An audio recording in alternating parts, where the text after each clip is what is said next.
Oh boy, do we have a video for you.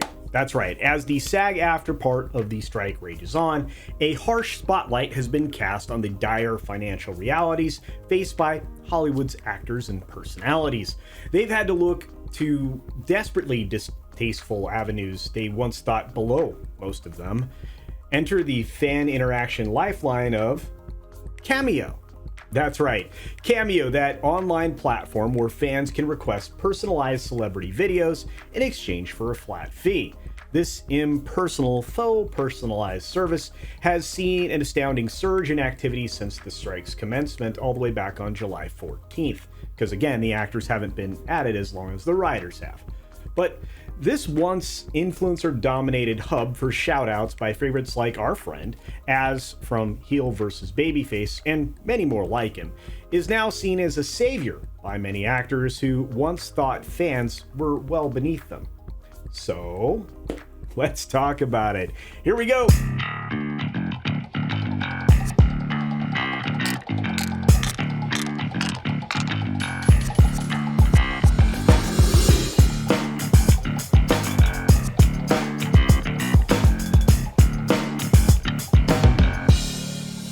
So the statistics are as stark as they are telling.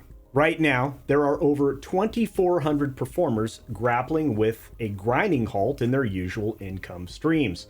That number, and maybe many more as the time this video airs, have either joined Cameo or reactivated their dormant accounts.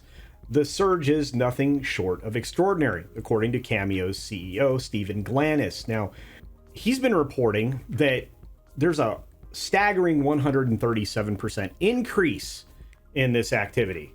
The dramatic shift eclipses even the influx that was witnessed during the initial onslaught of the pandemic, a time when the entertainment industry was temporarily virtually silenced. What this trend brings into sharp focus, of course, is the misconception surrounding the financial security of actors. You just assume that they're making all this money. They're rich and famous, but the vast majority of them just aren't, notes the CEO there at Cameo. The financial disparity between the superstars and the struggling is a reality often swept under the Hollywood glamour, under the rug, the red carpet. So something like Cameo is certainly the better way for many of them to bridge the gap. And again, the CEO seems to know what he's talking about. Even Hollywood veterans are succumbing to this need for supplemental income. Notably, SAG-AFTRA president Fran Drescher, renowned for her role in the 90s sitcom The Nanny, recently reactivated her Cameo account, where she commands a fee of $1,500 for a personalized video. That's right. In a twist that underscores the irony there, though, is these videos often feature Drescher extending wishes of swift recovery or birthday greetings in her distinctive, raspy New York accent, right? And the list of unionized stars that are embracing this platform is growing by the day. People that you can't stand, like Alyssa Milano and Cheyenne Jackson, Chris Wood, China McClain, and Melissa Benoist, among, well, a whole host of others that I'm sure you find equally reprehensible. This candid move towards Cameo is a testament to the prevailing need for financial sustenance during a prolonged period of a work standstill. The price points on Cameo exhibit a kind of a wide spectrum. They are catering to, a variety of budgets and fan bases. You can spend $689 for a message from Brian Cox from Succession, or $12 for a message from Santa Claus. And of course, the range speaks volumes about how the accessibility of these personalities are, measured. However, the reality of the industry's current plight becomes evident in the fact that Cameo takes a substantial cut here, 25%. This is a financial lifeline, while critical for many, doesn't come without its own costs, and you can't blame Cameo for taking their cut. I mean, this is a moment where they can capitalize on, this opportunity.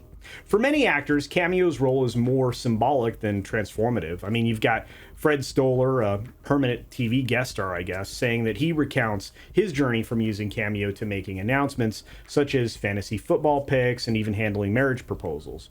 However, the earnings, while obviously varying widely, often equate to no more than what some people refer to as Postmates money. Wow, that really cuts quick to those of us on the ground level. Anyway, Stoller's words obviously echo the sentiments of countless other actors out there who are weathering the storm with, well, some kind of resilience, I guess. For example, many of them are just not used to being cut off from residual checks or, well, any other form of income. So getting something is obviously better than nothing. Amidst all this financial desperation, Cameo emerges as a unique meeting ground where fans and personalities can bridge the gap between, well, the stage or the screen and real life, you know, us. As one actor put it in the CNN story I'm referencing, Cameo fosters a sense of a little bit of a family with a touch of sweetness amidst some real challenges right now. But the desperation doesn't eclipse the larger narrative here, one that reflects a transformative change in the perception of celebrities.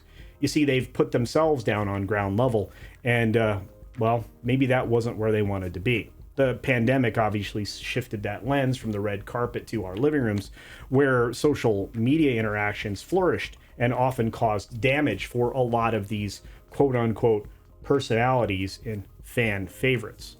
And of course, Cameo does capitalize on the shift. It allows fans to contact their favorite stars in a more personal and intimate way, underlining the, I guess, the power of accessibility. A lot of people want to refer to it as brand building. I find that distasteful. And while the strike grapples with complexities of having faithless negotiators trading barbs rather than deal points, which is something the two unions desperately need, Cameo's emergence as a lifeline and, of course, this brand building nonsense speaks volumes about the dynamics of celebrity desperation that, well, they so clearly are in right now. It's actually probably a lot more than just a symbol of fragility of an industry. It's probably more just the fragility of the ego that some of these people are going to have to recover from. And on that note, my part of the video is over, but your part is just beginning. So, what do you think about these stars utilizing Cameo as a way to harvest some kind of revenue or income? Do you hold it against them because they've held you in such disdain for so long? Or do you not blame them for turning to some alternate form of income in a time when, well, they're getting little else? I, for one, don't blame them for looking for a way to make money, because I know all of us are constantly on the prowl to do that for ourselves. Anyway, please feel free to use the comment section down below and let me know your thoughts on those questions. And with that, be sure to take care of yourself, take care of others, and until next time, see ya!